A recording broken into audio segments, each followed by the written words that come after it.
Welcome to a video that I like to call the deep dive video. This name might be a bit misleading in that I use it in a little different way. Every week I post the daily videos, and then at the end of the week, and after I finish the weekly video and the intermarket analysis video, I go back through all of the daily charts to look at what charts didn't I show in the daily video, or at least show very much. And then this video is to pick up those charts, do a video on that, because sometimes we can still get some insight even though we're not using them in our day-to-day analysis at this time. This is being prepared for Tuesday, June 20th. The first chart I show every time in this video, because we watch this much longer term, this is a chart of the VIX. You don't see the VIX on here because it's invisible. What we see is a 50-period exponential moving average, and this gives us the overall range of the VIX. And over on the right-hand side, you can see where it's really been trailing off, and that pretty much coincides with what we're seeing in the VIX, as fear right now is very low. We go through different periods of time when the VIX has a range that's a little bit higher, then it might shift down to be a little bit lower. Now we've shifted back up higher, but we are dropping overall.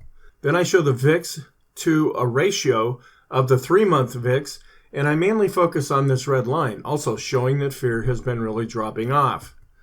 Then we look at the VIX to the VVIX, or the VIX of the VIX chart, and just do a ratio of that. In the middle is just the ratio between the two, and then I also plot a 50-period moving average on that, also suggesting that fear has really been dropping off. Then when the VIX starts acting a little crazy, I do a correlation between the VIX and the S&P 500. We really only pay attention to this when we go above this dashed line. Well, we were starting to go back up, and then we came back down, so we're really not getting any insight from this chart. Then we look at the VIX and then put an RSI 9 period on this to try to determine when we've gone up or down too far too fast. I did show this earlier when we were getting a little bit low with the VIX readings, but now we've come back up a little bit. Then here's the equity put call ratio, and for some reason this is the last chart to be updated. So sometimes when I'm getting ready to do the daily video, this chart hasn't updated yet, so I really can't use it in the overall analysis. We can see that the equity put call ratio has really been declining. As the market goes up, this ratio will go down because fewer people are actually hedging using puts on their portfolio. Then we look at a 5-period simple moving average of the equity put call ratio, and it has also been declining. Now the chart that you usually see in the daily video is a longer term version of this chart, and sometimes we can get some insight from that. Just to keep tabs of where we're at in the market overall, we did set the all-time high back in early 2022, and then 2022 ended up being a very difficult year. As it stands right now, it looks like we may have bottomed in October of 2022, and we've been going up ever since then. We're currently down 8.49% from the all-time high. We've also spent a lot of time going above and below 4,000, so I just like to keep an eye on this, but this is really just more informational. Technical alerts, these are put out by stockcharts.com. We have them each day. I only have Friday's alerts on here. We read this from the bottom up. When they're blue or green, depending on how you see this color, that means they're a positive signal. When they're red, that means it's a negative signal. And just for example, when we opened on Friday, the S&P set a new 52-week high, as did the NASDAQ. The NASDAQ also got above 13.8. And then we have other sectors and indexes that also trigger an alert when something happens. Right at the end of the day, the VIX set a 3-year low. And again, that's showing the previous charts where the fear gauge is really dropping to a low level right now. Then there are 5 main indexes that I look at. I could look at hundreds of them, but we're looking at stock indexes. Of course, we look at the S&P. That's the backbone of everything that I do in my program. We keep an eye on the Dow, the NASDAQ 100, which is represented by the QQQs, the mid caps and the small caps, and then we can look at them and base them on a score of 0 to 100. The higher the score, the better the chart is looking technically. This is also put out by stockcharts.com. Coming in first place this week are the QQQs with a score of 97.7. They pretty much have been flatlining overall, but this has been the strongest index, and if you pay much attention to what's going on in the market right now, it is the NASDAQ 100 that's really leading things higher. In second place is the S&P 500 because there are a lot of NASDAQ stocks that make up the S&P 500, and it now has a score of 86.4. In third place are the small caps, which is kind of interesting because they were in last place just a week or two ago. We're seeing some improvement there. Now, they're switching things a little bit. I used to use the SLY ETF for this, but that seems to be going away. There's no volume. I couldn't get a score for that. So I switched over to the IWM, which is a very popular ETF based on the Russell 2000 Small Cap Index. And this week it's coming in at 53.8. Then we have the mid caps. Also, seeing some strength under the surface when we compare growth to value, but on the index level, it's coming in at 52.4. Then in last place are the blue of the blue chips, which is the Dow Jones Industrial Average. It's coming in at 49.6. Then we look at some short-term charts.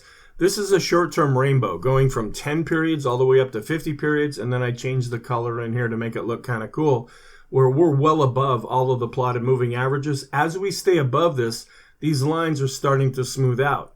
If we start to come back down, we'll watch the action of these longer-term moving averages just to see if we can get a support level or see what the overall market is doing. Then we look at a 20-period double and triple exponential moving average. This is different than a regular moving average, and it tends to move a lot more with price. And right now we're going up and price is above both of those moving averages. Intermediate term, we have another rainbow from 50 periods up to 100 periods, and we're well above all of the plotted moving averages, and the rainbow itself is starting to smooth out. Then we look at a 50-period double and triple exponential moving average, and even though we're going up, and these are going up as well, we're quite a ways away from both of those moving averages, so I haven't been showing it.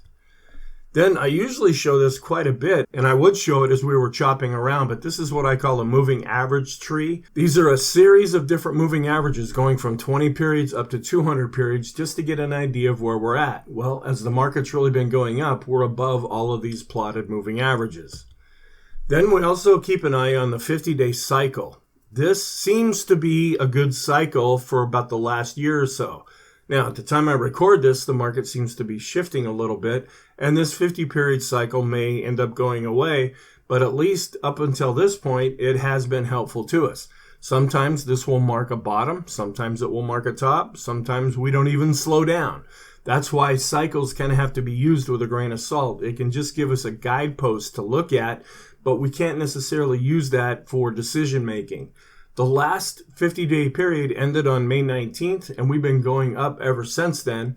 The next cycle will be on August 1st, so we'll see if anything starts to change as we get into the latter part of July and into the early part of August. This blue line on here was based on a commitment of traders report showing that there's a lot of open contracts right at the 40-80 level that we're going to suddenly be losing money if the market started dropping, and so that built in a level of support. And the further we get away from that, the more irrelevant this blue line becomes. Then we look at the 20-period simple moving average of the open, high, low, and close. We're well above all of these moving averages. But sometimes when we're chopping around and when we're going down, this may offer some kind of resistance. If we're going up, this may offer some kind of support. But since we're so far away right now, I haven't been showing that. Then we have a longer-term study where I have an anchored moving average going back to the all-time high, and that's this dark reddish line in here. Sometimes this can offer support or resistance, but again, we're so far away from that it's not really helping us. Then we keep an eye on how far above or below are we from the 200-day simple moving average. We are getting quite a ways away from that. We look at the 50-period moving averages. We're also quite a ways above both of these different moving averages, and I plot both a simple and exponential moving average on this chart. The same thing is true with the 100-period moving average, where we are quite a ways above both of these averages. Keep an eye on the mass index. It's not generating a signal right now. It will if we go back up to this red dash line and this blue line, but since we're so far away, I look at it every day, but I'm not showing it in the videos.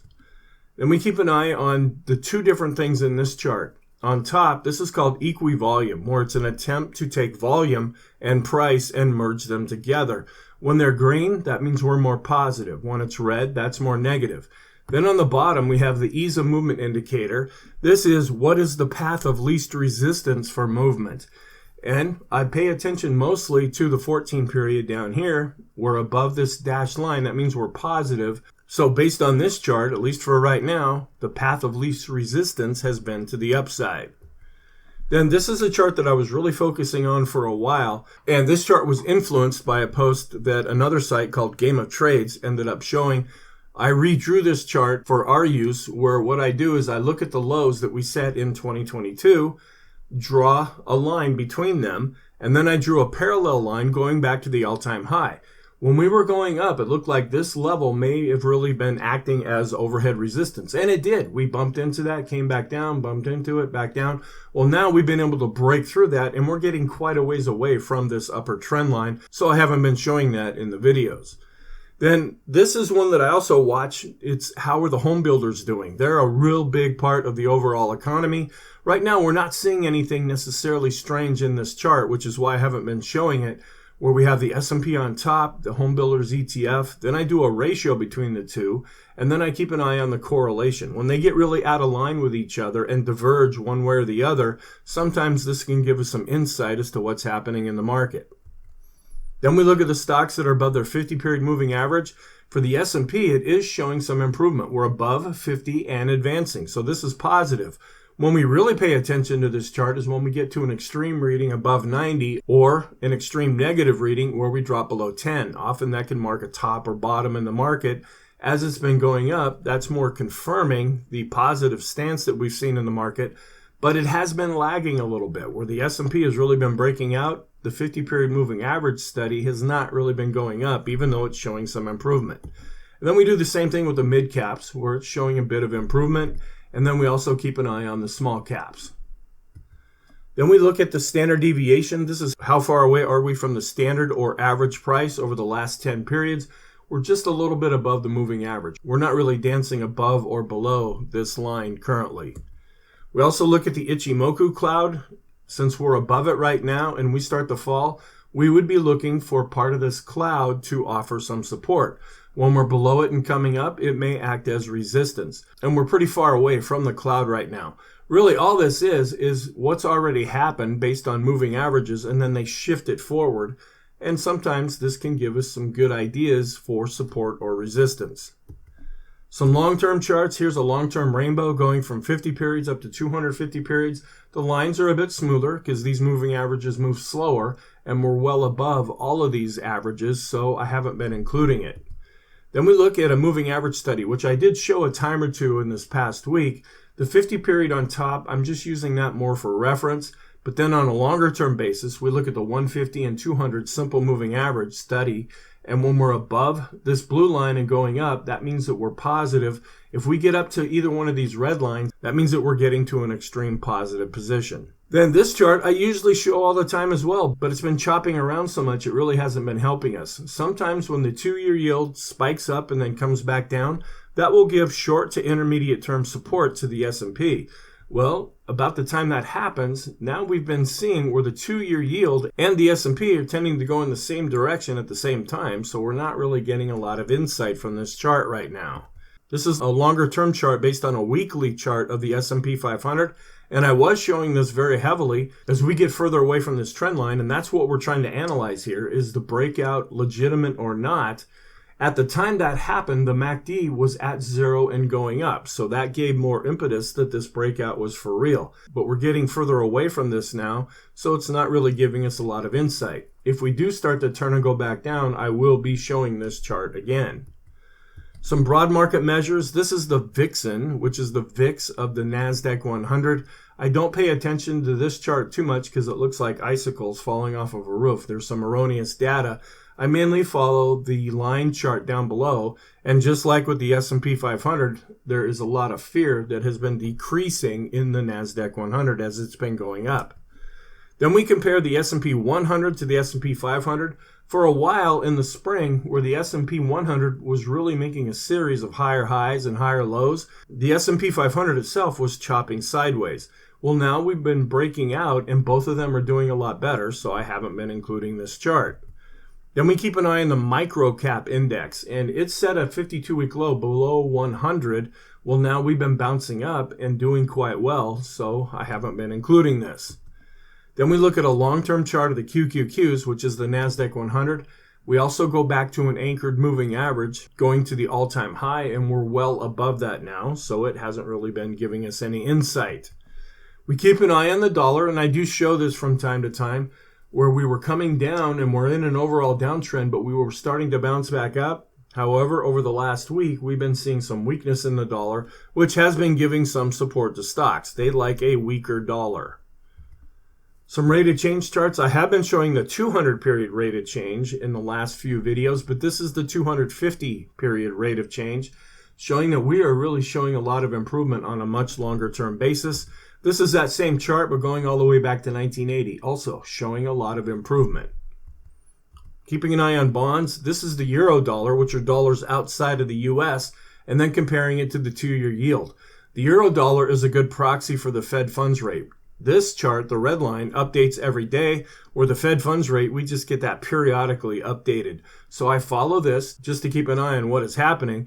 And since the Fed did not raise interest rates this past week, this chart is really not changing. And we tend to have a pretty good spread between the euro dollar and the 2-year yield.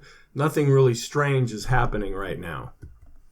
We also keep an eye on different yield curves. The 10 to the 2, the 10 to the 3 month. Those are the charts that I pay attention to the most. Then we have the 30 to the 5-year, the 10 to the 5-year, and then on the bottom we have the unupdated Fed funds rate. All of the yield curves that we follow are currently inverted.